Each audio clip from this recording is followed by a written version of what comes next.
Hii dunia yetu watu wanakata misitu sana. Misitu zetu zote zimekwisha. Na hii ni appeal to the President of Kenya. Our forest cover iko less than 16%. We are supposed to be about 30%. Watu wameteka advantage, wanasema kwamba wana harvest cypress, ile miti ambayo inapandwa for commercial purposes. Lakini ukienda kwa forest zetu zote, even indigenous forests, trees as old as over 200 years, zote zinakatwa. Wanakata miti na wapande miti. Ninyi mnaona mwaka huu vile tumekuwa na challenge ya mambo ya mvua. Hata hapa Kimini nimevuna mahindi kidogo. Sehemu zingine kule kama kule kuanza Saboti, Endebess, mwaka huu watu hawajavuna mahindi. Sababu hajakuwa na mvua. Na mvua inatoka kwa hizi miti. So Mr. President, wacha kuharibu misitu ya Kenya.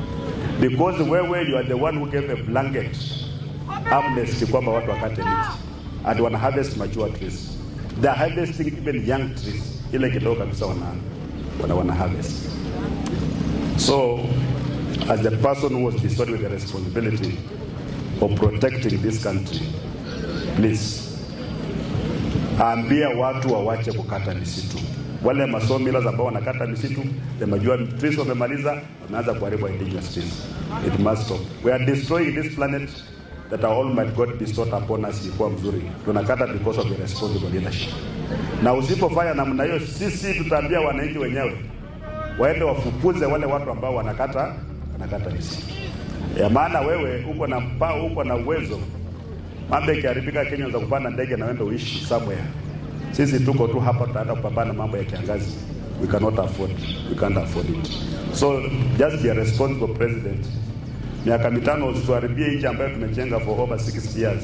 Kwa regime yako ya miaka mitano hii, that we cannot wait to see the last of.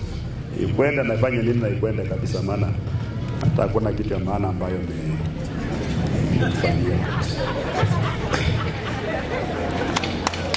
Kwa hivyo kwa hayo mengi